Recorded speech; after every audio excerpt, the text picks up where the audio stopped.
I want to thank you for joining us for another episode of Sermon Highlights. I'm here today with our pastor. And Pastor, you have just finished your sermon, which is the topic which was, why are you blaming me? I like that topic. Can you just share with us a few pointers, a few takeaways that you want us to get from the sermon that you've just preached?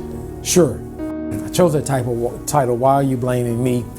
From the case study of Genesis chapter 3, verses 12 and 13, when God went searching for Adam and Eve, and God was asking them what had happened. And Adam took the initiative of blaming Eve and indirectly blaming God because God gave him Eve.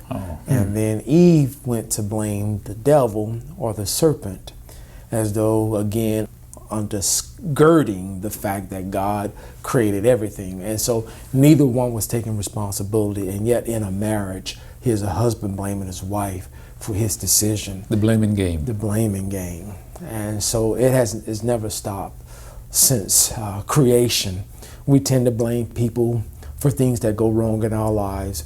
If it's the government, we blame them. Or if it's the system, we blame them.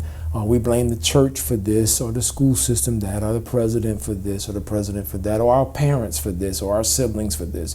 Or we blame our situations for some of the decisions we make. And so I believe that God is moving us to be more responsible. The theme for this year is putting God first. Yes. And if we're going to put God first, then we must take responsibility for our actions. And so within the narrative, I wanted to highlight a few points. One is Adam should take full responsibility for his decision. Right. Adam, like Eve was deceived by a serpent. Yes, she did wrong by entertaining a thought, entertaining a conversation with the serpent, which questioned and doubted God. As a matter of fact, the story says she quoted to the serpent what God commanded. So she was well aware intellectually what God required, but she wasn't willing to surrender to what God required. So that was mistake number one.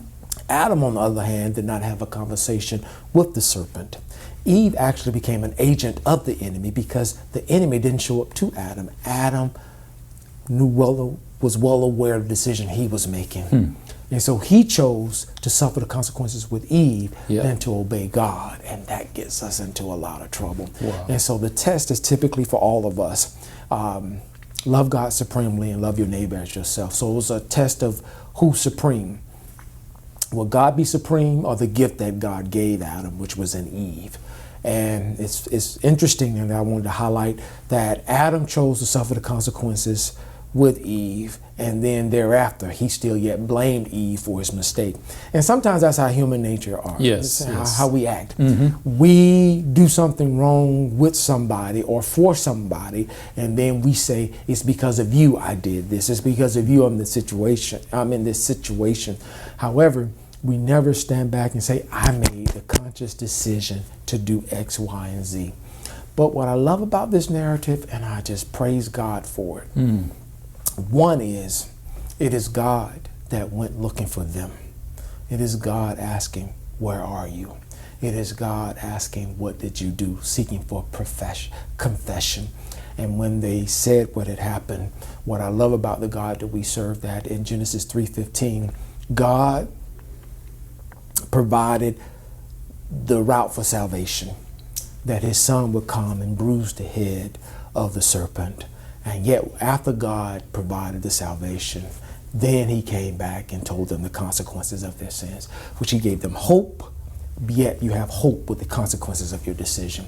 We all will face the responsibility for the consequences for our actions, but God reassures us of his love that salvation is still sure, even while you're living out your consequences. We serve a good God. Wow. So he reassured them even then, before the punishment was given. Exactly. Wow. We serve a gracious God. So grace is not a New Testament phenomenon. It started in Genesis. So we have right God. there. It's right there. Grace is always extended. Okay, so Pastor, I want to thank you.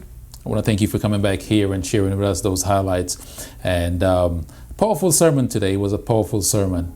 why are you blaming me? Because we always play the blame game. We always playing the blame. That's the first thing that comes to mind. You know, when there's something, when we have done something wrong, we're always looking for somebody else to blame apart from ourselves. And we see where it starts, from right there in the garden. So I want to thank you for coming back here and sharing with us, you know, a few points, a few highlights from the sermon today. Thank you very much.